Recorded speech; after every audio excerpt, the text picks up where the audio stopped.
Welcome back to the Stick 'em Up What the fuck podcast. was no? Hold on. What was the cowboy? What was the cowboy thing? He's got a good shooting percentage. Oh He's the fuck! he's the rootinest God. tootin' his blue jacket this side of the Mississippi.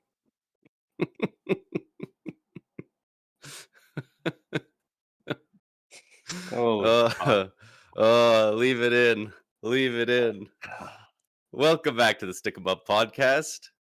Brundy, I don't know if you heard, but we got a new potential GOAT jersey on the block.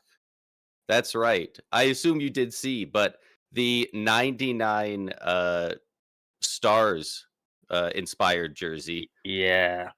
broke quite a few records for individual game day merchandise sales, which when I heard that kind of shocked me. We've been getting a lot of reverse retros, a lot of stadium series jerseys, stuff like that. And Yeah. the first of all, these stars jerseys, they look sick. They do look really good. So it's not that shocking, but the Stars' new alternate jersey, which launched on Friday, November 28th, set a new NHL record for single season merchandise sales for both regular season and playoffs. This breaks the previous regular season record by 24% and playoff record by 10%. This is not a franchise record. This is a league record. Wow. By 24% for a regular season, that's a lot. That's a decent bit, actually. I didn't know it was that much. Like no, I mean, it's a Blackhawks, Rangers, Bruins, Leafs jersey has ever come out, and like you wouldn't expect Dallas to be able to get a record like that just with some of the huge markets out there. You think the Habs have it locked up or something? Yeah. There's a couple things maybe, right? And when you kind of think of those original 6 teams, right? It's kind of the same thing. Maybe a little bit different jerseys, but it's the same logo every time. That's fair. Like I think Detroit's the team that has they've never really changed their logo. They kind of had a variation of the winged wheel, but it's always been like the same. And so it's kind of hard to incentivize people to buy jerseys when it's like it's a cool jersey, but it's the same logo. It's kind of the same thing. Whereas Dallas here, they went back to the old Dallas Stars logo that people have been screaming for years that they should go back to.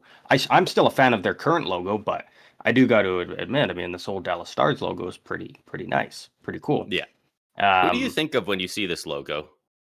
I just like asking people with some of these retro logos. Because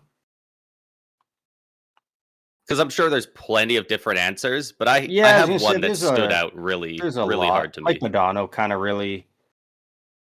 You got to imagine that's the common answer for me. Yeah. This just screams Marty Turco. He was Marty just Turco, one of my favorite goalies absolutely. coming up. Absolutely. And another thing with this jersey is I think it's in my opinion, and if you disagree, I straight up just think you're wrong, if anyone does. This is the best unveiling and marketed jersey of all time. Because it is what are they calling it? The 99 jersey, I guess what they're calling it, which is honoring their 1999 Stanley Cup victory. Right. And how did they unveil the jersey? It was a picture of, let me pull it up here. It was a picture of Brett Hull on the ice wearing the jersey. And where is he standing on the ice? Right by the net with 1 foot in the crease. And for those who aren't familiar, it's iconically the Dallas Stars won the Stanley Cup off an overtime goal where allegedly Brett Hull's foot was in the crease. And by the ruling back then, the goal shouldn't have counted. But it ended up counting.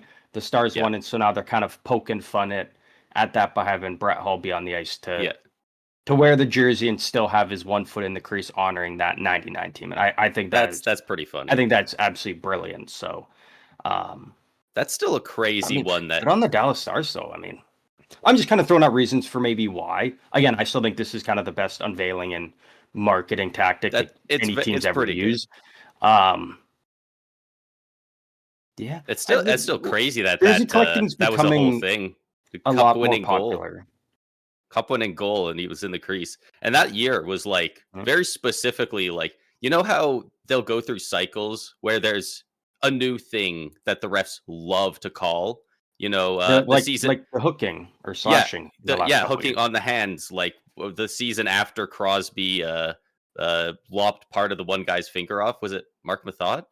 Uh, Slashed Mhm. his hand and part of his finger came off, and after that, they're like, we're calling everything on the hands. That year was foot in the crease goals, which I think Yeah. at the time added to like the infamy of it all. Um, but yeah, no, that's an awesome way to unveil the jersey, and frankly, like this has got to be. I don't even really think it's close. The best Stars jersey in history. Um, their old logo and style of jerseys was sick. The colors were not as fantastic. They were very a washed out gold, a washed out green, like bordering on Yeah. like almost a mustard yellow because it's such a like a dusty gold. With the current colors, but the old logo, it does It look it sick as hell. it works so well. It So works. It works so good. Yeah, I'm actually glad you started the episode off with that because I kind of forgot about this because this only happened. Well, I guess it happened last week, but we didn't talk about it later in the yeah, week. We had a lot of other shit going on, probably. and Um, a lot of people but yeah, didn't like their other alternate jersey, the neon green one. So I I don't think mind that one because it's frankly, different. I kind of really like it. Honestly, Yeah, I think it, I'm a fan of it.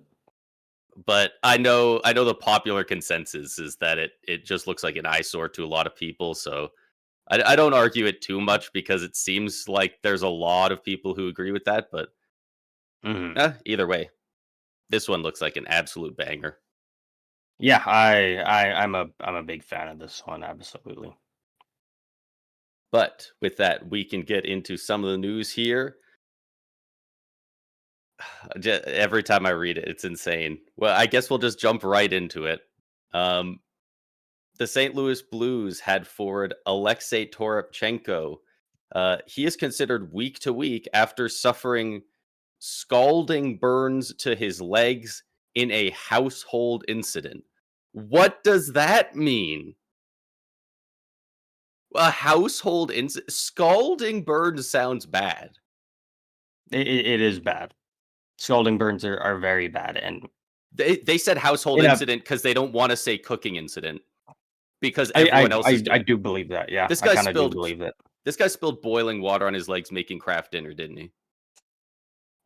Like, I mean, yeah, and what? Because it was Saturday, so this probably I'm assuming happened Sunday, or maybe even just Saturday night. Because wasn't it Saturday the game that he had the neon the knee neon knee. with Logan Cooley? So didn't get suspended. Thankfully, Logan Cooley ended up being okay. But so this would have, and then by the time this news came out, it was pretty early on Sunday. So I I don't know.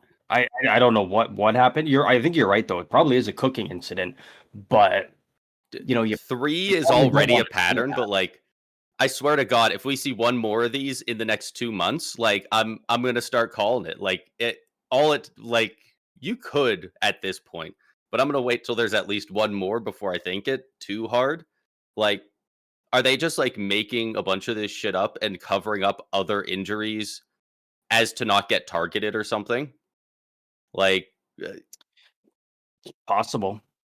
like a guy takes a big, high profile knee on knee, and then it's like, oh, he's out because of his legs, but it's a burn, so don't target his knees. Maybe like there's so many freak accidents. I'm trying to like cause some reason to it because Yeah. there's just Yeah. no way.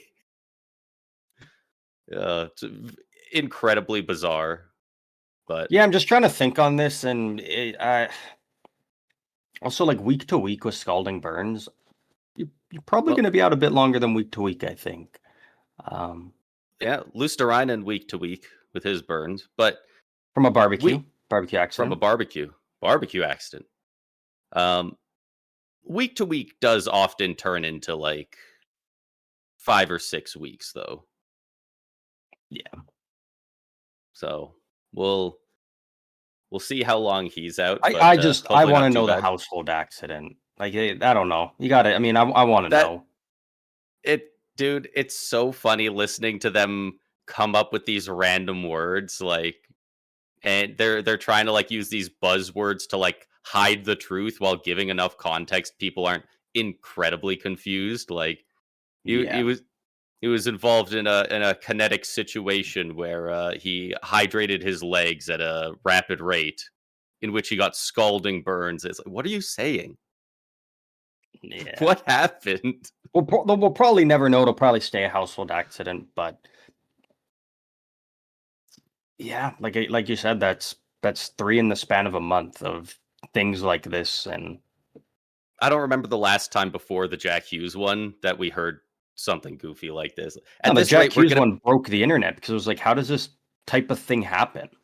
yeah, And it's like, oh, there's two more that are going to be rolling out. yeah. Well, at this rate, we're gonna be able to do another one of the segments where we talk Yeah, are these about all kinds injuries of freak real, or are they injuries. are they fake? Yeah, might have to run it back at some point here. It was Hey, really I'll good. make you a That was deal. fun. I'll run it back if we get one more. When we get one more, because I'm assuming we're probably going to get one more this season. The way things are going, we'll All probably right, get what one team? more, and then Let's not so put the evil on a certain player, but what team do you think it happens to next? We had the just Devils, picking a random team we off the top of my had head. Let's go with the the Vegas Golden Panthers, Knights. now the Blues. Just a random team I'm picking. Yeah, I'm sure that's 100% random. That's fair. Yeah, it's just a random pick. We'll be talking about Vegas in a little bit here, though. Still, Okay, okay. You know what? I feel like a lot of weird injuries happen to the Habs. I think the Habs are due mm. for something insane. I mean, hopefully, like obviously we're not hoping any players get injured, but it No. seems to be kind of a pattern this season that everybody needs to be put in bubble wrap when they're cooking or Yeah, out to a team dinner or one or or two more whatever. of these, Because and they're going to start putting odds on betting at websites on what team or player is going to have a food-related injury next. yeah, and I did take this the same way as you. If it was just week to week after suffering burns to his legs, okay. They But very the fact that specifically they said put scalding. scalding, yeah, that's where I'm like, hey, these are bad burns. And again, in a household accident, how do you get scalding burns on your legs of all places? And these guys are like tough as fuck too, right? Like these guys will fight through some rather heinous injuries. Generally not as much in the regular season obviously, but they'll fight through some stuff. So to be out for multiple weeks, the burns got to Yeah, that's got to be pretty bad. it's gotta be Like pretty that pretty bad. like I am not a fan of the thought of putting on your hockey equipment when you got burns on you. That does not sound like a good time. Yeah, yeah, no, no. But we can move on from that and the weird injuries. Moving on over to what do we got here? San Jose. I'm gonna talk about the Sharks for a little bit here. Not much to say, but the San Jose Sharks racked up $40,000 in fines after the entire team went with no buckets for warm-ups Saturday against Vegas. So it was Um, the entire team not wearing helmets, right? well, so it's the team was fined, but it comes from 8 players, and the fine is Yeah, is because $5,000. yeah, only 8 Um, players were young enough to not have that rule grandfathered in for them, right? yeah, exactly. And it Okay, sounds like it so it was a wasn't like team. just the young guys deciding not to do it. Yeah, no, the whole team decided we're all not going to do it. So it it doesn't sound like the players were like fine. Like it sounds like the team just was fine because it was a team decision and they all kind of I was gonna did say it. everything I've seen Um, is about the team, and it's just 8 players, 5 mil each. The team fronts 40,000, or I don't even yeah, think they paid it for the players. I think it was just the team is what got fined. it is, but the fine came from it. The simple math of the 8 players and 5,000 each, but it's the team 5,000. got Yeah, fined because it was a team decision at the end of the day. But the guys that are allowed to go with no helmet for warm-ups, you can't fine them because that rule Exactly. doesn't apply to him. So they just find the whole team and It'd be give me interesting to see if one their guy left. did it, If Will Smith goes out there without a bucket and that's it, everyone else does. Everyone else who needs to does. Is it then like now he's getting fined personally, or is it Yeah. still the team? No, he would get fined personally. Oh, okay. Yeah, because we have seen that before where some guys just do it and they're like, yeah, I'll pay the fine. I just felt like doing it tonight, having some fun, and they'll pay the fine and whatever. Yeah. I had no problem with this. I know a couple people are kind of like upset about it for whatever reason. I thought it was fun. Team bonding. The whole team decided they were going to do it. It was Ryan Reeves that brought this idea up and said, Probably. let's do this. It'll be fun. Yeah. Like, it's a good team bonding, and why not? If the whole team's having fun, Yeah. I It's don't see an issue with I it. get the safety concern, but at the same time, Absolutely, yeah. we do, let's not pretend like we don't still have several guys in the league who do this every game because it's been grandfathered in and they are part of the generation that is allowed to do this. Like there's plenty of Yeah. guys that just never wear their buckets for warm up. So like it's Yeah. hard to complain about the one team all doing it for one game when there's plenty of guys who do it 82 times a year. Yeah, and vibes are at an all-time high with this team after a lot of rough years. They're in the hunt for a playoff spot. They're having fun. It's a Saturday night in Vegas. Yeah, why not? Just have Yeah. some fun, and yeah, who cares? But we can move on from the Sharks. Other than that, not much going on with them. Do you want to hit us with the next bit of news here? Yes, I do. Islanders forward Kyle Palmieri. I know you definitely saw this. He is set to miss 6 to 8 months, so most likely He's out the season remainder of ending. the season. Yeah. After undergoing surgery to repair a torn ACL, he was, I believe, just hit not super hard. Or actually, I He think went in for the hit. Yeah, he went in for the hit in the corner and tore his ACL on the play. The play goes back down to the other side of the ice, and it starts making its way back. And what team were they facing? Who were they playing? Maybe the Flyers. I can't remember, but whoever they're facing is back skating, and they're kind of backing up and regrouping with the puck. They don't realize that he's behind them again It with was a the torn Flyers, yeah. ACL. Yeah, so the Flyers D are backing up, and so he's still in their zone. So he would normally be offside, right? But because the Flyers bring the puck back into their own zone, that means he's now not offside. So they backskate without realizing he's there. They put him onside, and with a torn ACL from behind, he hits like a classic, like World Juniors looking stick lift and just yoinks the puck from him and dishes it off. And the Islanders Perfect end up backhand scoring. saucer pass, too. Like, great Like, it was pass. a money pass. And the Islanders end up scoring. And it's funny, like, the goal graphics literally on the screen, and they're like showing guys celebrating, and then it's the goal graphics still on the screen as they swap to like 4 different trainers helping him down the tunnel. Down the tunnel, yeah. He did, like, I don't even know if he realized that they scored off of his pass, but that is sick, man. Like, that is fucking that's why I nails. put it in there, recorded assist of the year, because I mean that's I don't think we're gonna see anyone else tear their ACL and pull off an assist like that this year. So No, yeah, I thought it was an absolute dog of a play by Palmieri. I thought it was incredible, and very unfortunate for the Islanders that he's now gonna miss the remainder of the season, 6 to 8 months. That's it for him for the season. Yeah, 5 months left in it's the a great season, assist. so if he has an incredible recovery period, maybe he gets back for the last couple of games, but why would you rush that at that point unless they're in the playoff hunt, right?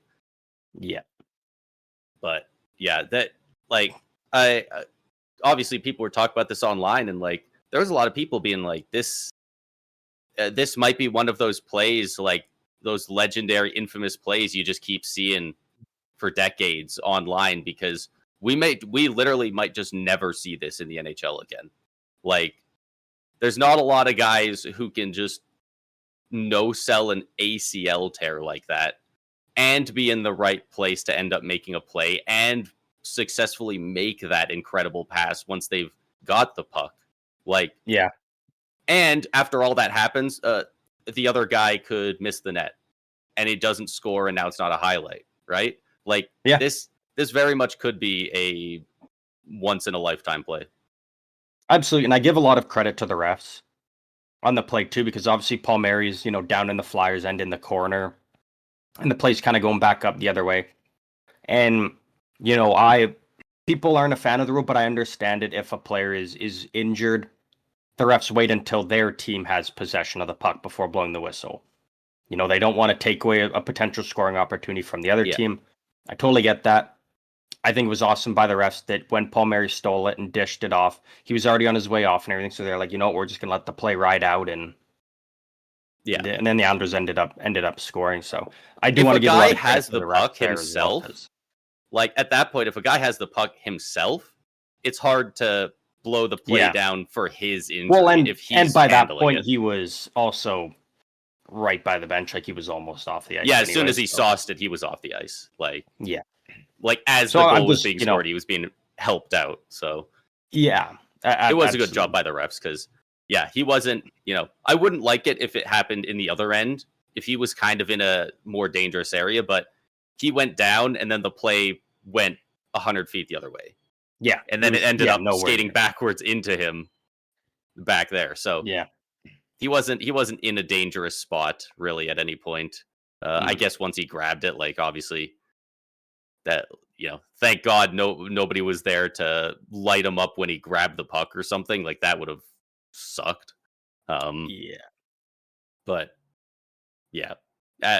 just like, man, that's the kind of guy that you want on your team, especially like in the playoffs. Like, that's so good. Yeah, so wishing Palmieri the best on his recovery, and last play of the season for him, getting the assist of the year. I think that's it's as good of a way to go as you possibly could, I guess. Hey, kind of get to go out on your own terms in a way. Next bit of news here. What do we got? I'm just throwing down the time. We got the Vegas Golden Knights, who have called up goaltender Carter Hart from the AHL, who is expected to make his NHL debut tonight against the Blackhawks. And looks like we also have here defenseman Cal Foote has signed an AHL contract with the Chicago Wolves, the AHL team of the Carolina Hurricanes. I hadn't seen that. Yeah, that one just came out yesterday. Man, the Hurricanes, big. If you've got a bad reputation, they kind of love bringing you in to apparently, see if they can find a gem.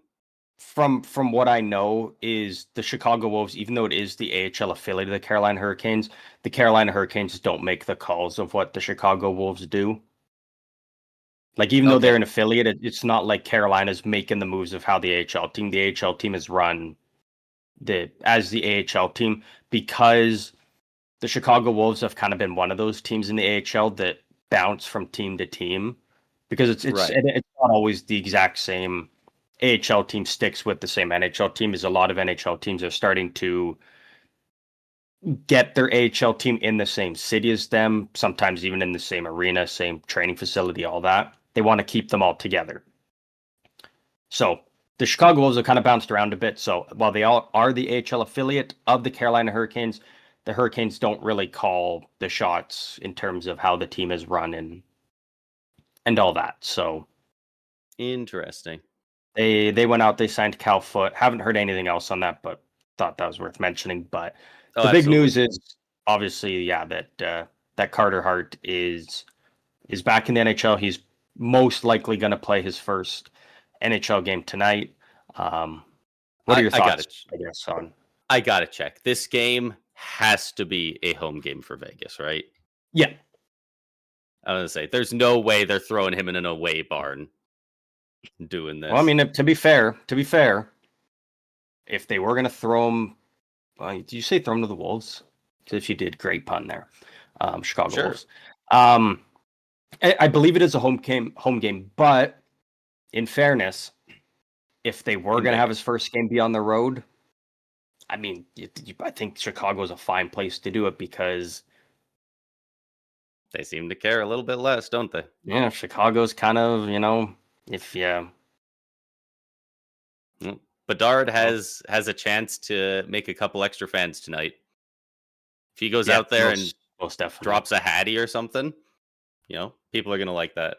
So yeah, we'll have to keep an eye on that. Yeah, yeah. I mean, I hadn't heard about the Calfoot thing either. That's a little shocking to me, just because his like it's not really shocking me because it's an AHL only contract. Like, it's not like he can be called that up. is true. He's spending the rest of the season in the AHL, so I'm like, I guess that is true. that's Is whatever. It's just the game's getting faster and faster, and he's just one of those guys His that he just looks like his skates are made of concrete every time you touch the ice. Yeah, and again with this whole because um with everything we've been doing, we've been getting a lot of new listeners and a lot of new engagements across different platforms. Our go back. I'm sure we probably made the title surrounding it. Kind of our whole thoughts on everything going on with these players. But to sum it up, I think kind of at the end of the day, our thing is they're they're back. They were found innocent. Uh, they're very specifically found Or not guilty. not guilty, Not not guilty. right. Yeah, sorry, Yeah, yeah, not guilty. And kind of the thing is just at the end of the day, you, if they, you can't ban them from playing. If you're one of the people that's not going to cheer for them or dislikes these players, all the power to you. That's totally fine. But kind yeah. of our That's kind of thing is where to I'm be a at. more of a fun, kind of not really uplifting podcast, but just we're just having fun here, and we're never going to sit here and just bash players into the ground and for stuff that's out of our control. We're just here to watch hockey, talk hockey, have fun, and Yeah, if it's one of Carter those Hart things goes out where there and puts up a shutout tonight, good on him. I won't bash him. I'll say hell of a game. I won't be happy, maybe Vegas won, but and if he goes out there and gets lit up for 10 goals, I'll also be happy. it's kind of a little bit extra funny, right? Like At the end of the day, I'm gonna sleep on my bed the same way.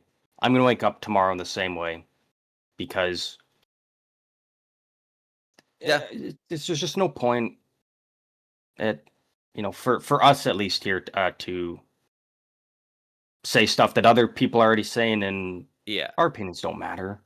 I yeah, I'm just here to have I fun. believe it should be their right to be able to, if they are good enough, play in the league and make their money Mhm. there. It is also insanely within our right as fans, and you listening at home, your right as a fan, to not forgive them.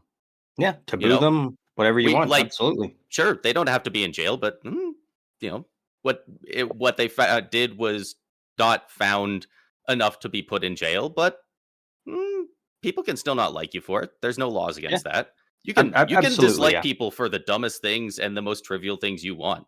Like it's your opinion. So yeah, if you hate on them, eh, go for it. yeah. We're not gonna if you boo them, if you cheer them, we're not gonna judge you for it. That's your right as a fan. That's kind of the great thing about being If a you're fan is not a you Vegas can. fan and you're actively cheering for him, it's a little weird. But Yeah. but I will say we'll though, see how it goes. I did see someone on Twitter. They are banned off Twitter now, but they were throwing out like this whole big um this whole big thread about like Carter Hart sucks, the Golden Knights suck. And then the replies were just filled with people that were going to their older tweets, and it was them like just making really nasty comments. And when I say nasty, I don't mean like rude, more of a sexual way about young NHL players in the league. And they were like, "Well, it was You're really, oh man, I you're should kind of have a taken weirdo screenshots. It yourself. was, yeah, Yeah. yeah, like it was like they threw out a thing. It's like that's fine, that's your right as a fan, but it's like if you're gonna put that stuff out there, maybe clear your history because the reply, like they became like public enemy on Twitter, and then They ended up Oh, now getting they're banned. gone. Yeah. Now they're gone. Well, that's what happens. That's what happens. That's It's why we're it's good boys. crazy, man. You That's say why we're something good on the over here. internet, it's out there. It's Yeah. out there forever. Like it's Yeah. people put some crazy stuff out there. Yeah. But I Um, think to wrap up this little topic here again, yeah, I totally agree with what you said there, and we'll see what happens tonight. Didn't put up great numbers in the AHL in his conditioning stint because they as of what was it November 15th, Hart was allowed to play in the AHL and get a conditioning stint in. But as far as I know, Vegas's AHL team is pretty bad. would make And sense. again, also like Carter Hart, is one of two. Actually, he might have been the only one who didn't play at all from the time that he took his leave of absence from the Flyers at the time when the initial news was coming out a couple years ago. Like he didn't play at all. Yeah, I think the pretty much rest of them everyone went else over played in a Swiss to league for a bit in the for the KHL. KHL. Yeah, like Carter Hart's the only one who just didn't play hockey at a professional level at all. So Yeah. maybe there's some growing pains. Yeah, in But his yeah, I guess three we'll see what AHL goes on. games, he had an 839, which not incredibly promising, but we'll St. have to Louis see. Blues numbers right there. Yeah, They were the St. team that had rough goaltending numbers, right? Yeah, their goaltending numbers are not great. The St. Louis Blues, who a little bit of positive press, I believe, released. I mean, as positive as this gets, released Milan Lucic from his PTO. I believe he has been released from that a week or two ago. So he's out of there now. Did you see some of the videos of him out there? I didn't see any of them. I heard that his skating looked like abysmal. Oh man, it was bad.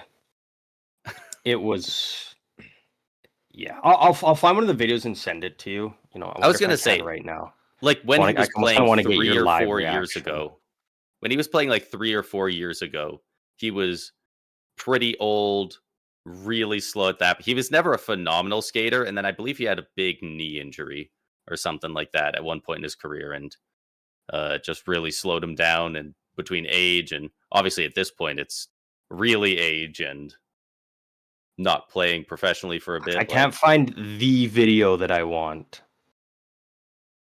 I'll find it. It's just, yeah. Just watching the video, it's like, yeah, it's just He's just it's cooked. when it's time to just hang him up and Yeah. because like there's no doubt he's Lucic is a guy that's got a lot of skill and can bring some physicality and some edge to a team, but if you can't keep up with anybody, If the puck just goes by you every time, like how are you going to fight a guy if you can't even catch him? yeah. Like there's no point. How are you going to hit somebody if you can't catch them? Yeah. Frankly, we don't see enough people just skate away from some of these bullies around the NHL. Sometimes Matt Rempe he'll throw his gloves down, he'll skate at the guy, and the other guy kind of backs up and turtles and prepares for it. If you just turn around and skate away, I bet he can't get you. Yeah, but then one of your teammates is probably going to take that beating. It'd be really funny though to just watch Rempe look like an NPC that's been aggroed, skating after him. He like gets to center ice, he's like still chasing him. Like, Yeah. That would be good. But we can move on from the Golden Knights here. Some That's our news. Yeah. Do you want to hit us with this one? I know you want to talk about this one. Yeah, the Montreal Canadiens extend Mike Matheson for 5 years at an AAV of $6 million. It's a solid contract for what he's given them. He's been pretty good for them. Yeah. Yeah, I absolutely. I don't mind the terms of the deal because I think it's a fine deal for Montreal. But I need to look at their cap situation here. Why do I have to, it always asks me to consent every time I go on this website.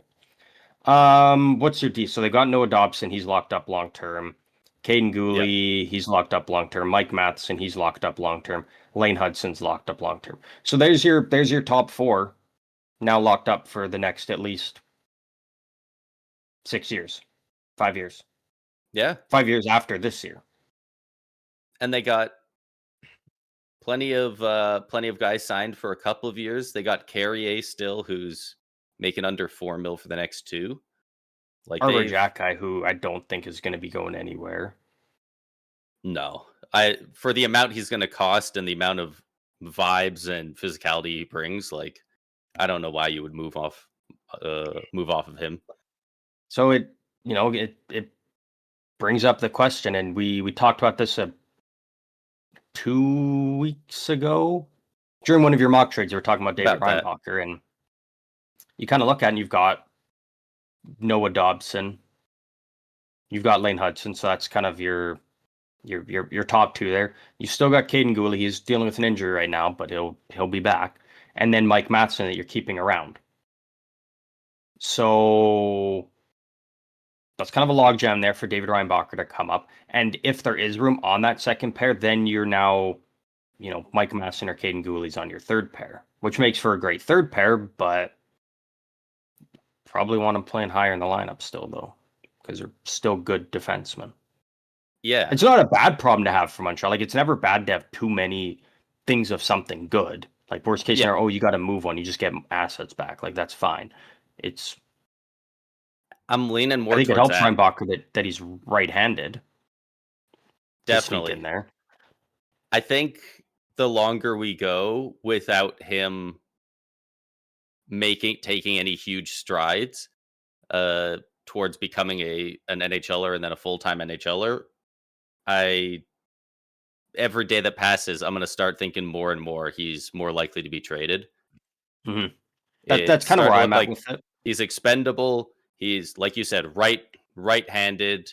Like, what was he, drafted 5th overall? Like, he's got that pedigree. Like, teams will still pay a nice prize for that. So I definitely think they could use that to upgrade wherever else they need to, because top 4 is locked up pretty good now. Yeah, but overall, in terms of the actual, contract itself, I think it's fine. 6 mil is fine for what Mike Matheson brings. Actually, out more on the good side. And 5 years, what's that take him till he's 37, 38? So by that point, 6 mil won't be as much of the cap, or probably easy to move on from the contract in the later portions. Yeah, good business by Montreal, honestly. Yeah, they've been, man, their contract signings in particular, their extensions have been just incredible. Kent Hughes has done such a good job there. He's done a very good job. Full no move clause the first 3 years, and the last 2 years are a modified no trade, which is a modified no trade clause with a 14-team no trade list and a 5-team no trade list in the final year. So in the final year, it's just his least favorite teams can't have him. Yeah, so that's a contract that's easy to move on from if you need to down the road. Yeah. So again, great work by Montreal. Absolutely. Yeah. Olympic news. I was gonna say, so you have the thing pulled up, correct? I kind of just threw in the small quote, but you kind of had the whole scoop of it, right? I think I did. I had it up here somewhere. I don't know where my tab went. But yeah, Peter DeBoer. So he's the one of the assistant coaches for Team Canada. He said very recently, I believe yesterday, that the ice looks like it's going to end up being smaller in Milan for the Olympics than it is in the NHL by, I believe the quote is probably about 3 or 4 feet, which isn't a ton, but 3 or 4 feet smaller than NHL ice. Usually it's a good bit bigger than NHL ice at the Olympics. Yeah. And, people, especially when they're making their mock teams and stuff, you're planning for that. You're like, all these guys that are good at skating, they're going to do better. That helps guys like Celebrini, Bedard, a Seth Jarvis try and get on this team. Maybe it hurts a guy like a Sam Bennett or a Tom Wilson. But it looks like it's going to be smaller than anything, and I wonder if that actually impacts any of the um, choices for teams, or if it's strictly just going to impact the actual product on the ice. Yeah, I'm not sure on that. I don't think it will affect the way that they construct the team. Um, yeah, it's kind of just it's so weird though because we're like right around this time because we're now into December, so a week from now is about the time when they were planning to run their first event there and kind of, Yeah, test everything out. which would That already got be very late. that's gotten Usually they pushed. do it a year in advance for the Yeah, Olympics. but for those who are unaware in Milan, they're literally building an entire arena for this. Yeah. However, they're so far behind that now that's got pushed back to now it's starting to sound like the first game that will take place at this arena on this ice that they're doing and everything will be the start of the Olympics. So it doesn't sound like they're going to get like any trial runs and practice runs to make sure everything's up to code. It's going to be just raw dogging it for the Olympics, going right into it, and that's not okay. It's really There's so many different things that can go wrong, and now I'm starting to wonder if because they're so behind that they just said fuck the Olympic size ice, we're just going to make it small because it's easier. I don't know if it is easier, but they're probably trying to cut corners now at this point and try and get it done in time because some people are on the belief that this building and arena won't be ready in time. Like it won't be good to go for the Olympics, and if that's the case, I mean, I don't really ever go back there for the Olympics again because they've had all this time, all like, and it. Yes, but what things that I've seen, they're not even. It's not going to be ready. It's crazy, and if it is, it's going to be looked very into it a bit, and it sounds like this is as insane as it sounds. This is a little bit par for the course with the Olympics. There's always stuff that's still being built up way too close to when it's happening. You know, I went down a bit of a rabbit hole with it the other day. I don't remember which Olympics it was. Can I get a quick Google check? I believe it was Australia. When did they have the Olympics? Australia. I don't see it here. Whenever Australia hosted the Olympics somewhat recently, they for the vault, the vaulting event in gymnastics, they just like set the vaulting, the thing they vault off of, it's called vault. That thing was just set wrong. It was set like 5 inches too, I would think it was low. And they just ran like 3/4 of the event, and then they were like, "Oh, it's wrong," and they just changed it and fixed it. And then they finished the event, and all the people who went at the start just all lost. They didn't redo it, and So it's like, I mean, I get what you're saying, and that is really bad. But we're talking about it like a whole arena.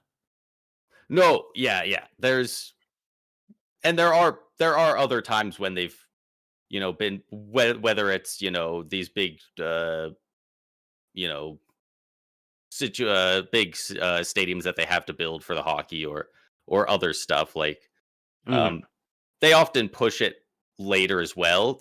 One of the differences is if the area where you do the hammer throw isn't entirely finished by the time the Olympics show up, you can kind of get away with it a little bit, right? As long as you have the shit painted on the field, it's a field where you throw a thing. For ice hockey, a team of ice hockey, man, it is so much more complicated getting that ice properly layered and everything. Like it's the Olympic Committee really keeps pushing that. Like every Olympics, this happens. This is nothing new. I think with ice hockey, it's kind of different though. Like this is not something that you can slap together. You can't just use a garden hose, fill it up, and ice it overnight, and say, okay, now it's going to be good for hockey. Like, Yeah. it's much more specific than that when setting up these arenas, especially to that standard. Yeah, and not only that, it's still to have a functioning arena, so working concessions, proper seating, being able to properly get people in and out safely, and have those different things for That's true. it's That is yeah, a part and of the then test as well. because I can't remember, so I'm not going to say the city or the thing, but I'll maybe do some. I tried to find it quickly, but I have heard this story, but this happened similarly to a team. I'll just say a team. And essentially what happened is, yeah, their first time using the stadium is they just ran it for an actual game. And apparently some of the pipes burst from the bathrooms, and apparently that was just a fucking gong show. And that was just an absolute disaster, as I'm sure you could imagine. And that could potentially happen here. Yeah. Like, Because the fact that it was a week from now, we're supposed to be getting some sort of event going on there and testing everything out, making sure it's working. And now it's like that's pushed back to the point that they're not even going to be able to have the option to do that.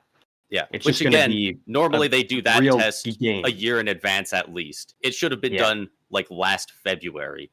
We're in freaking November, December now. That's all. It would have been borderline unacceptable to be doing it right now, but at least that would have got the job done. Now they're just not testing it, which is crazy. What are we? We're about 2.5 months away. Yeah. That's maybe they know something we don't, but I sure to my hope knowledge, so. Italy isn't a hockey hotbed. I doubt they're that incredibly in tune with how you set up a ice rink that they can Mhm. bang it out, make it perfect first try, but we'll see. It was in 2000 Yeah, when Australia hosted those 2000. Olympics, by the way. So kind of Also, makes sense when Peter when DeBoer says it might be yeah, smaller when though. DeBoer said this, he was not happy about it as well. When he was, I don't know who let him know, but he was clearly not super excited Mhm. when he heard all of this. So yeah, there's a lot of random quotes in here on the Sportsnet article. I don't understand how that happened when referring to the extra or the 3 or 4 feet smaller rink. Like, Yeah, because like for those who don't know, and if you're listening to this, I'm sure you're a hockey fan, you do know, but the Olympic ice is bigger than the NHL ice. And now it's sounding like it's not going to be Olympic size ice. It's not going to be NHL size ice. It's going to be potentially smaller than NHL ice. And it's just how do you go from something that's supposed to be a fair bit bigger than what we're used to watching NHL games to now being smaller? yeah, not even the same How does as that not happen? even the same. Like, Yeah, like frankly, it would smaller have been than annoying NHL if it ice. was the same as NHL size, but it being smaller is rough. Like, it's too bad because it's so fun watching them on the extra big ice because that only benefits those game breakers, right? Yeah, Who in the world benefits the most from that? It's guys like Connor McDavid, Crosby, McDavid, like it McKinnon. all the most fun guys to watch. So it's too bad we're not getting that, but you Quinn know it's Hughes going would to kick dominate ass either way. on the bigger ice too. Yeah. Um, I don't know if this is new or if this is just being clarified, but um, they will not be trying it out first with the um, men's Olympic teams because the women's tournament does start before Yeah, but the still, it's men. still still Olympic Games going on there. Like it's not like Oh a no, yeah, shinny or just like the a women's team is getting yeah. screwed over They're the even ones more that so. yeah, absolutely yeah. So February 5th is when the women's tournament starts. So it's right at the start of February. So literally 2 months. 2 months and 3 days from now. Somebody's going to have to work on Christmas. Somebody's not getting a day off for the next 2 months. There's gonna be someone, and They're going to need everybody going on that because, for what it sounds like, yeah, they're still a good bit away from having this thing ready. But we'll keep tabs on it. If we get any more news on it, we'll come back to it because It's the I've been Olympics. fired up about this for the past couple weeks reading on this, and to now hear this stuff from Peter DeBoer, it's like, okay, yeah, like this is actually worse than even I was expecting. I was gonna say people kept making a thing out of it, and I was very whatever. It's fine. Stuff. It's the Olympics. Stuff gets pushed back. It's fine. It'll happen. Once I heard that they moved up the already several months late deadline to basically just when the Olympics start, it was like, okay, that's not a good sign. That's pretty bad. Yeah, it's pretty rough. Got a couple milestones here we can rattle off before we move on into our last couple segments. Jamie Benn recorded his 400th career goal. Yep. And Brendan Dillon skated in his 1,000th NHL game. He did get injured in the game, but he did return. So all is good there. Love Brendan Dillon. He shouldn't have, man. That was bad. That was one of those ones where I was mad at the medical team. He went back out there and he looked like he had just had his bell rung. I couldn't believe they let him back out there. He played I think he played one more shift and then he was pulled and he didn't come back for the third, which is going to be good for his long-term health. I'm almost positive, but yeah, either way, it sucks that happened because I think he was just kind of in like a half like scrum halfway fight with somebody in front of the net, and he just went down awkwardly to the ice. So, well, and then he he ate quite a few good ones from, I think it was Voronkov. I think it was. It was it was Voronkov. And Voronkov's a big dude. He's a big customer. So, but congrats. Probably concussion. Hopefully nothing serious. And yeah, congrats on his 1,000th NHL game. Not one of those guys that like you don't. I had to do a double take when I first heard about this. Brendan Dillon, like he's good. 1,000 NHL games though, like that's he's one of those guys that really worked for it though. Like he's not a traditional offensive guy. Like you look at his numbers, you can tell he's a defensive defenseman. His skating was below average with Dallas. He was traded to San Jose, and that was kind of his biggest thing. Is he just worked nonstop on his skating, and if your skating is good enough to you get to the point that's good enough to be in this league. If you're just a solid defensive defenseman that you're not going to be paying the guy a lot of money. There's a desirable market for a guy like Luke Shen. Oh yeah, Radko Gudas. I think he's at 800 plus. A defensive defenseman that likes to play physical and will fight and stand up for teammates. Like just the ultimate team guy. You need those guys. They're a glue guy, and you got to have a couple of those on your team. And Brendan Dillon is absolutely one of those. So. Yeah, good for him and good for Jamie Benn. 400 career tucks. Jamie Benn, low key, making a decent bid for the Hall of Fame. I think a lot of people will think that's a bit much, but I mean, an Art Ross, 400 career goals. The Art Ross is huge. 962 points in his career. So he's going to get to 1,000 in his career. Like. Probably this season, at least the rate he's scoring right now, 6 points in 7 games. Yeah. He only needs 38 more. He kind of had a late career resurgence. Kind of looked like he was a little bit on the down slope, but then he's like, no, I still got it. And yeah, right? I think it might have been a couple the other way again, yeah. Couple of those injuries he might have had there, but that hasn't been up until this season where he just recently came back from injury, hasn't been an issue. The last 5 seasons, 82 games, 82. 80 last year. He missed 2. And then, 7 so far this year with 6 I think points. the Stanley Cup might seal the deal. Especially as the captain. I think that would. Yeah. But as of right now, even if he doesn't, I don't think he's a lock, but I think it definitely helps that, he's going to get to 1,000 points. And a big thing is having that Art Ross. Yeah. That's not easy to do. And a guy of Jamie Benn of all people to do that. And yeah, maybe, it was a year where scoring was down a bit and whatnot, but like, who cares? Patrick Kane was still playing, Crosby was going, Ovi was going. Ovechkin. Like all these top guys were still playing, and that's one of those things where like people will point to an Art Ross and be like, yeah, but with this going on that year, like you won the Hart in this year. It's like, yeah, but like when in NHL history has there not been at least a few generational players Yeah. playing and like all In these my elite opinion, guys? you Like you know, had to have better year than all of them. yeah, Jamie Benn's Art Ross is just as impressive as any of Connor McDavid's. You know why? Because it's the same thing. You had the most points out of anybody in the league. Yeah. Like, I mean, yeah, sure, McDavid had, more points and whatnot, cool, but it's the same trophy. They still accomplished the exact same thing. Yeah. That's pretty Obviously damn scoring cool. 150 points is more impressive, but Yeah.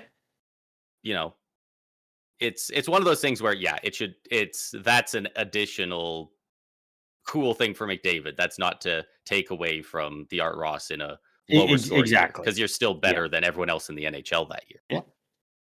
Absolutely.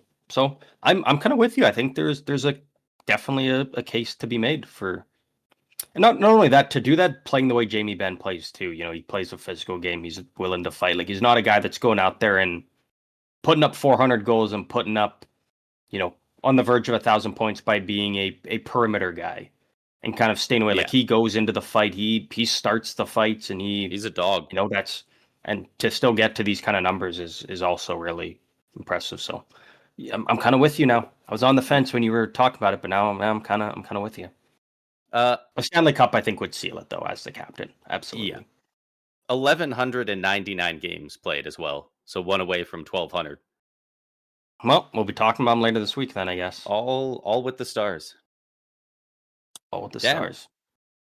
He had 22 goals, 41 points in his rookie year. Good What for year him. was that? 2009, 2010. 2010. Hell of a career. Hell of a career. We started with Dallas. We're ending with Dallas there, but we can move on into our second last segment here. We have everybody's favorite, the weekly mock trade. The weekly mock trade, we do it once a week. We go back and forth. And again, these are mock trades that that make sense, at least. Like, we're not, just doing unrealistic ones and just involving, best players in the league. It's ones we could realistically see happen. Or maybe like to see happen. And this is your week, Braden, so I will throw the floor to you and let you hit us with the weekly mock trade here. Yeah, so I've got a couple of them here.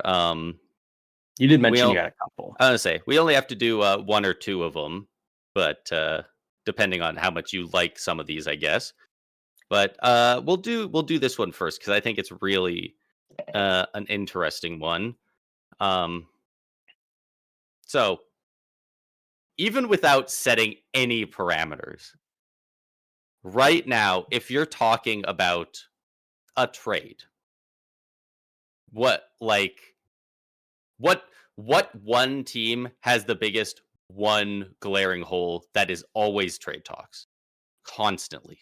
Well, Edmonton and goalies. Edmonton needing goalies, exactly. Well, not goal. Well, actually, not. Yeah, goalies, not just a goalie, just goalies, plural. Sure. Yeah. Specifically, so far this year, it does kind of look like they need a little bit of help in the regular season, but this one is much more geared towards the playoffs. But I'm not talking about Jordan Binnington. Okay. So, the Edmonton Oilers would be sending out Calvin Pickard and a second round pick in 2027. I wrote down top 10 protected. I don't know why. It's a second rounder. That would be going to the New York Rangers in exchange for Jonathan Quick. Jonathan Quick, who is, I believe, 39 years old. He might be 40. I had his stuff up here. He's getting close there. 39 years old, turns 40 in January. He has 1 year left on his deal at, I think it's like $900K. It might be less. Like, it's basically league min. It's less than Pickard is even making now. So this would even free up a tiny amount of cap space, moving out Calvin Pickard, but Jonathan Quick, who this season in only 6 games, he is very solidly the backup in New York. But in those 6 games, goals against average of 1.69, save percentage of 944. So you don't want to ride this guy as your starter, but Jonathan Quick playing very well in his limited role and one of, I believe, only 2 active goalies with a Conn Smythe. We know this guy can play in the playoffs. Yeah, but so he's getting up there in age, and the Rangers I think are better defensively than Edmonton. I don't think that's crazy to say. Like I think people will agree with that. I think it's a fine idea for Edmonton, but again, if you know, I'm assuming part of this is there's another trade for a goalie being made. I would hope, because I mean, you bring in Jonathan Quick again, you're just running Stuart Skinner because. Again, I'm a fan of Jonathan Quick. I think he's having a hell of a year, but I don't think he's a goalie you can ride in the playoffs like that and get all the way there. Do you think that... I think Quick is thriving more because he's in a nice backup role at this point in his career. Yeah. But as that backup, his numbers have been absolutely incredible. Mm-hmm. Do you think there is a world, because they've made the Cup final twice in a row already, is there a world where a Stuart Skinner, Jonathan Quick tandem works? You know, Stuart Skinner, it feels like a lot of it's not straight up the scale. It feels like, I mean, on top of the defensive core needing upgrading, a lot of it's between the ears. If he plays every second game, you know, it's not just him. It's not all the pressure in the world on him. And, you know, Quick's playing he's playing one playoff game every 4 days. He's not getting run ragged. I think he could do that for a month and a half. Like, maybe. I'm always kind of on the thing that I don't think tandems work as well in the playoffs as the regular season. And I think that's why very few people have been throwing this idea out there, because, you know, there's a lot of, not very many people left who think Quick could play every game in the playoffs and give you good results. Obviously, you're not getting a 944 over an entire playoff run.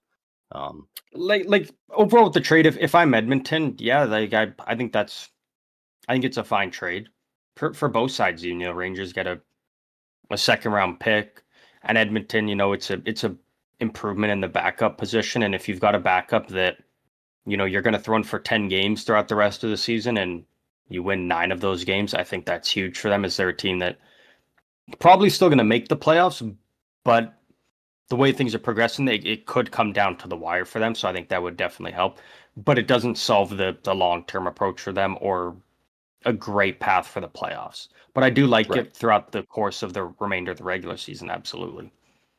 Okay. Yeah. And that, they're going to need was every win they can try and squeeze out. Yeah. I didn't think about putting this mock trade with another one to kind of have like 2 goalie upgrades. But, you know, if you did something like getting Jordan Binnington and then also Jonathan Quick, so that you have Binnington, who we all know can play in the playoffs, and then, you know, if he needs that night off, you've got Jonathan Quick, who we know can be a really solid backup. He can play in those playoff games with some of the best of them. Like, it just completely overhaul your goaltending. Yeah, and I'm not opposed to that at all for Edmonton. Okay. Yeah. I'll hit you with one more of these. One more. Nice. We got a double weekly mock trade in one episode. I love it. Yes, sir. And this one is off of the back of the news that the Nashville Predators are looking to move out some of their veterans. And obviously, one of the largest trade chips that people have been talking about is Ryan O'Reilly. All right. I love it. He's been linked to quite a few different teams. And so I tried to maybe go a little bit further off of the board instead of just picking some of the usual suspects. And I think a team that could really use a guy like Ryan O'Reilly is the Washington Capitals. They have a couple of center injuries right now as well. And Ryan O'Reilly's a guy that can step up into that role. And, you know, well, Pierre-Luc Dubois is out until he comes back, and then he can easily slot down as a third center. Mhm. And they've got some stuff that Nashville would want back and what they're asking for. They said the asking price is approximately a first round pick and a uh, not like an A prospect, but a higher up prospect, a blue chip. Yeah. And so I have the Washington Capitals receiving Brian O'Reilly, and Nashville receiving a 2026 first, and Ivan Miroshnichenko, who looks to be a pretty decent prospect. I didn't want to put obviously you're not putting Ryan Leonard in there. You're not putting Yeah. what is it, Cole Hudson? Yeah. Like you're not putting him in there, but Miroshnichenko, he looks to be I good, don't. Yeah. So but I don't know if Nashville would accept it, but I think it's a fair deal. yeah, Because again, I think when it comes down to the trade deadline, Nashville's gonna have a couple offers and they're gonna go with the best one. And yeah. would this be the best one at the end of the day? Probably not. But I think it's a fair offer. I think it's a fair deal for both sides. Absolutely. I mean, All Nashville's right. getting pretty much exactly what they want, and Washington is getting some that they could use. Again, they're kind of trying to go for one last run with Ovi, and I give them all the credit in the world for their insane turnaround. Yeah, yeah. Yeah. Again, I don't think Um, Nashville would because I think there's bigger offers that would come in, but I think your offer is I more than I did have fair of one more their thing asking price. going to Nashville that I didn't Oh, mention because I kind of thought maybe that was a bit overkill for O'Reilly, but um, it was just a 2027 fourth round pick. They don't have their third round pick that year, and then I had a mm, condition that if O'Reilly plays, because they love these complicated ones, right, for playoff yeah. guys. So I put if O'Reilly plays in over 50% of Washington's playoff games and they make the conference finals in 26 or 27, since it is a 2-year deal, then that 2027 fourth becomes a 2027 second Oh, jumps up to a second. Okay. because they don't have a Yeah, third. yeah. If you throw that in, that might get it done, then that might push it over the edge because that's doable. Absolutely. Yeah. Yeah, I think that's an awesome Yeah. deal for both sides. Yeah. That's a Because I was win-win. looking at O'Reilly and, like, obviously, a lot of the usual suspects, Vegas, Colorado, Florida, Tampa. But Hmm. I was like, you know what? Washington could use a little bit of depth. And I don't know, something about him. I could just see him playing there, Yeah, I think kind of he'd fit in pretty well there actually. kind And of again, yeah, a they kind could of a really use a guy like TJ him. Oshie style going there as a vet and just being Yeah, a good guy for the locker room and a great player. yeah, and Washington's already more of a solid defensive team, and O'Reilly's just going to make that even better and elevate some of their younger players that they got. So for every reason, I like this for both sides, and it forces Nashville to rebuild because I To think you do kind of have to at something. this point. Yeah, got to start And building it up. No, especially I if they like did that. that soon, like that's fairly enticing for Nashville because um where There's a couple is beefy drafts coming up. 26 and 27 are both good drafts. well, and with that 26 first round pick, like that would be this year's first. The Capitals are well, they've gone on a 4-game win streak, so they're actually a little higher than I thought in the standings. But they're in third in the Metro, but they're only 4 spots above the Rangers, who are dead last in the Metro. It's pretty Yeah, close. You send O'Reilly there, but they're one Ovechkin, one Dylan Strome, one Tom Wilson injury away from they could fall down, and all of a sudden maybe that's looking like a pretty nice pick. I do imagine though if Washington does this trade, it would be the first would be a top Top top top 12 five, protected, at top least 10, top 10 protected, some kind of protection. Yeah, probably. But yeah. they're a pretty old team, and that would mean if it's protected, what does that usually mean? It slides to the next year That's the next unprotected. year. Yeah, that is true. Yep, So could be nice for Nashville. Yeah, I like that deal. I Though. like that one when I put it together. Good job on that one. Yeah, no, I'm actually a big fan of that one. That makes sense for a lot of reasons. That gets 5 big booms. Boom, boom. I'm only gonna do 2. Um, with that, we can move on into our final segment. We got another fun game here. Yeah, we Did do. this one not too long ago. It's a newer one. We're bringing it back. We're bringing back Player Blender. Player Blender. For those who are unfamiliar, I've got 2 players.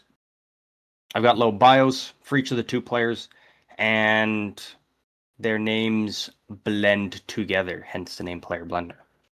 Right. Did this one before. You got it right, actually. You did get this one right, and we'll see if you can do it again here. And everyone at home as well. You're allowed to. You can play along as well. Are you ready? What was the last one? Do you remember the last one? It was Matt Martin Natchez. Right. Because again, the blend together. As an example. Yeah. I can use that one as an example now because we've used that one. Definitely not because I forgot how it works. I know how it works. Absolutely. You ready for your 2 players? I'm ready for my 2 players. I didn't go as in depth with these bios this time. Try and make it a little bit trickier. Did you at least include their hometown? I did not. No, I'm kidding. Ron McLean would be pissed at me right now if he heard that. Despite being one of the best goal scorers of my generation, I'm still referred to as one of the biggest what ifs. I'm currently playing on my 2nd team. However, I could be on my way to a new team very soon. Okay, I know who that is. So that's player number 1. I thought maybe you might, but you never know. 2nd player, I'm a 3-time Stanley Cup champion. Patrolling the ice like a heat-seeking missile. I've played for 3 different teams in my career, yet I won all 3 cups with the same franchise. I thought this one might be a little bit easier, but that's good. That would be one of the ones I could think of. Scott Steven Stamkos. Yep, you would be correct. That's good. You would be correct. Yeah, I tried to. Yeah, those are pretty high profile guys. And to be fair, even if you just swap the order, I wouldn't have. I would have it narrowed down, but I wouldn't have known it's Scott Stevens until I realized it was Steven Stamkos. Because obviously, like, you're like one of the best goal scorers of my generation, but I'm a what if. So immediately I'm like, okay, so who is it going to be? It's Stamkos. It's going to be Mike Bossy. And then you said I'm currently playing on my 2nd team. And I'm like, okay, well, so currently playing 2nd team. What can you do? Sometimes I got to give you a little bit of a layup. You know what? Honestly, we're all about winning around here, though. Honestly, it's very rare with a lot of these games that I can get it that quickly.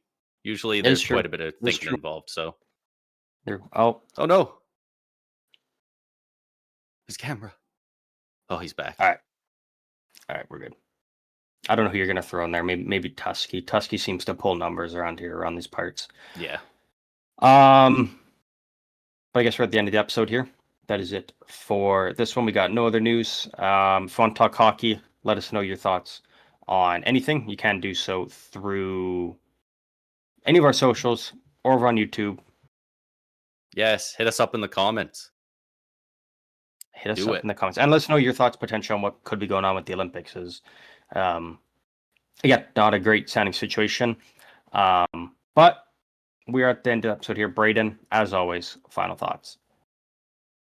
Final thoughts. Just if you happen to be an NHL player and listening to this, be careful. 95% of home accidents happen near the barbecue, apparently. It's true. Be careful when you're eating or making your food. It's going around. Be careful just existing at home. Kind of seems to be. Yeah, honestly, like I'd be like taping oven mitts to my star players and stuff when they leave the arena. Yeah. Like, dude, I'm just waiting for the next one to jump the shark. It's gonna be like Cale Makar had the team plane land on him by accident at the airport, and we're all gonna be like, "What are you talking about?" Like, it's crazy how such a short span 3 insane accidents have happened. Yeah, I still can't believe it. There's going to be another one, and like I said, I will bring back real or fake if that does happen. Well, I cannot wait for the game to happen. We'll hopefully it's not too bad for whoever it happens to next. Hopefully not. Fingers crossed. But that is it for this one fun time. Hope you all enjoyed. And as always, we'll see all of you lovely people out on the ice later this week.